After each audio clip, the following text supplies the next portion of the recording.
according to Donald Trump and what he's been saying today, this war is just about over. Is this war over? I think it's close to over, yeah. I mean, I view it as very close to over. They have nothing left. They're going to make a deal.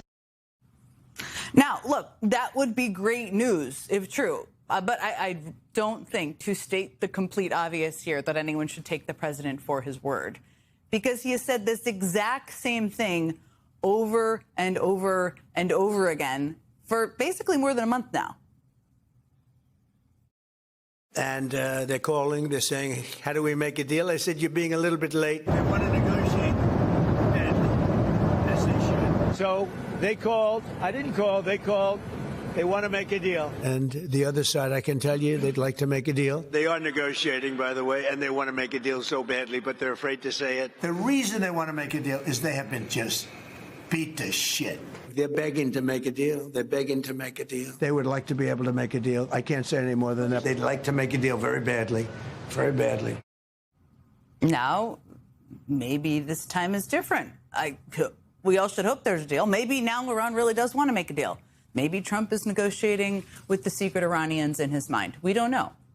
But trusting him on this front is a little bit like Charlie Brown trusting Lucy with the football. I mean, at this point, if you believe him, that's kind of on you.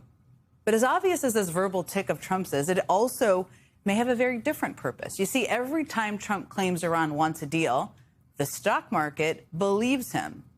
I mean, that clip I showed you of Trump saying the war was close to over and that Iran wanted to make a deal, that aired this morning on Fox Business, just before the markets opened. And like clockwork, the stock market jumped up. As one financial analyst told NBC News today, quote, as far as the stock market is concerned, the war is over until further notice. Well, thank you, stock market, I suppose, because that would certainly be news to the more than 50,000 American troops currently in the region. And unfortunately, it's just not the case. I mean, the reality is that Trump has never been a trustworthy news source here, obviously. Remember in the first days of this war, Trump said it would last 4 weeks max, maybe less. 4 weeks after saying that, Trump said it would be another 2 or 3 weeks. That was 2 weeks ago. And right now, the reality is that we are a week and a half through a 2-week ceasefire, and we just can't trust a word he says. We also can't necessarily trust the people who are negotiating on his behalf. Let me show you what I mean.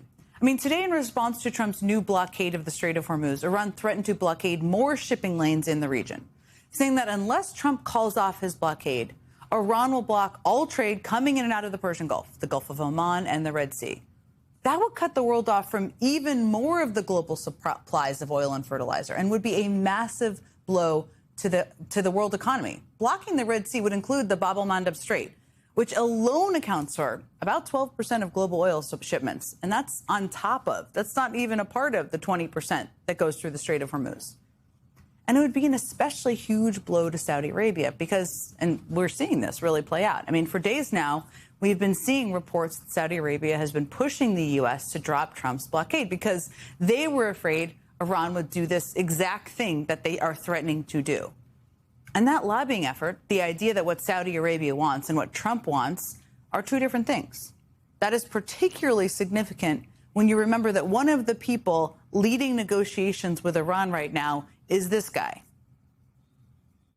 What are the, I would say, things you have in your mind, in your body that you are using to be a deal maker in this very complex, I would say, field, which is peace? Yeah, so I think peace is not that different than business. Okay. That's, of course, Trump's son-in-law. You all know who he is, Jared Kushner. That was him 3 weeks ago, 28 days into Trump's war with Iran. And the event he was speaking at was a Saudi investment conference in Miami, Florida. It was hosted by none other than Saudi Crown Prince Mohammed bin Salman. And even though Kushner is currently one of Trump's top negotiators with Iran, he was introduced at this Saudi investment event as a private citizen, as the founder and chief executive of his investment firm, Affinity Partners. You know, the investment firm of Kushner's that got a cool $2 billion from the Saudis after Trump's first term, that one. Now, the firm that the New York Times reports Kushner is actively trying to raise another $5 billion for from Gulf states like Saudi Arabia, while also leading negotiations with Iran, all happening same time. Now, I should note that in the months since the Times published that scoop, Kushner's firm has said that it does not intend to take in any additional capital while Jared is volunteering for the government. But the thing is, that commitment certainly doesn't exist once he leaves, and it certainly looks like he is lining up investments for when that day comes. Now, the obvious problem here is that Kushner has a clear conflict of interest. The White House insists that Kushner only acts in the best interests of the American people. But now one of his biggest benefactors, a country that has pumped literally billions of dollars into his company's coffers, a country that he's now asking to give him billions of dollars more, that country disagrees with Trump on how the U.S. should be negotiating with Iran. And Jared is one of the top negotiators. Today, Saudi Arabia's sovereign wealth fund announced its strategy for the next 4 years of investments. The fund says it plans to prioritize domestic investments inside Saudi Arabia, meaning maybe not investing as much in firms run by the son-in-laws of U.S. presidents. We'll see.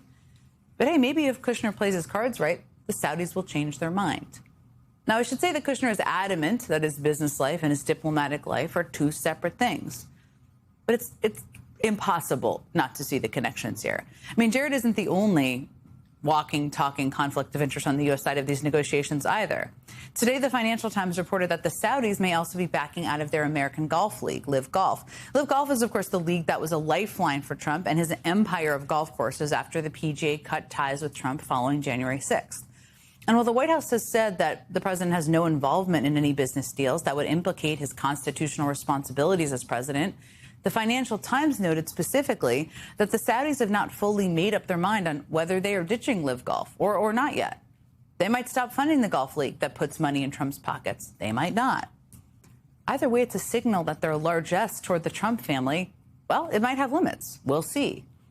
Then there's Trump's other chief negotiator, former real estate developer Steve Witkoff. Right before Trump took office last year, an investment firm tied to the United Arab Emirates bought a $500 million stake in the cryptocurrency firm founded by Trump and Witkoff's families.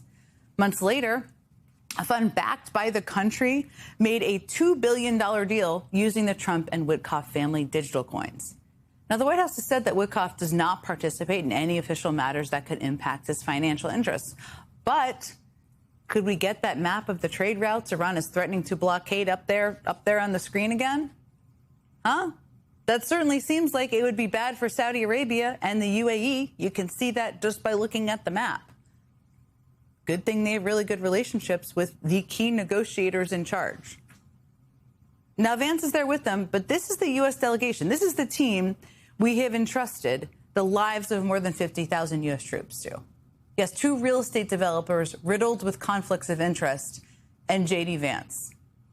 And it has all been a reminder to me of what diplomacy and the team who leads it is supposed to be.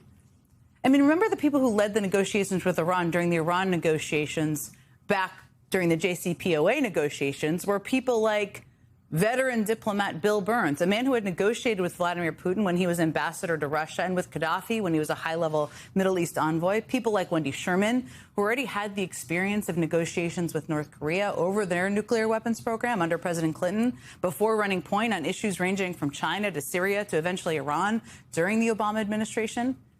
And hundreds of experts who were pulled together from across the national security agencies of government, career and foreign service officials who had spent decades working on issues that were relevant to the technical aspects of the negotiations. And now we have these guys, real estate developers with massive conflicts of interest. Now, as we look ahead to next Tuesday's deadline to extend the ceasefire, as we think about the fate of the more than 50,000 U.S. troops in the region, it's worth remembering that the negotiating team we have today is still primarily the team that got us into this mess in the first place, before a single missile had been fired in this war, before oil prices skyrocketed and U.S. troops lost their lives. Iran reportedly put a deal on the table with Jared Kushner and Steve Witkoff, and they didn't take it. Witkoff himself said that 36 hours before the U.S. and Israel started bombing Iran, Iran presented the U.S. with a 7-page proposal for a potential nuclear deal. And according to reporting from The Guardian, Britain's national security advisor attended those final talks and believed that the deal offered by Iran was significant enough to prevent a rush to war. And now another diplomat, one from the Persian Gulf, told MS Now that the Iranians told Witkoff that they were willing to give up their highly enriched uranium. But for whatever reason, Kushner and Witkoff didn't take that deal. The White House denied that story, saying that Iran refused to negotiate seriously and that Trump was essentially forced to attack them to prevent an imminent nuclear threat. A threat that I should mention no credible expert believes Iran was anywhere close to achieving. So considering how plainly wrong the White House's justification is here, why did Kushner and Witkoff turn down what by all accounts was a good deal? And the kind of deal that the White House seems to now desperately be trying to get. The kind of deal that Trump keeps saying Iran is so close to agreeing to. Well, former National Security Advisor Jake Sullivan thinks he knows what really happened here. So take a listen.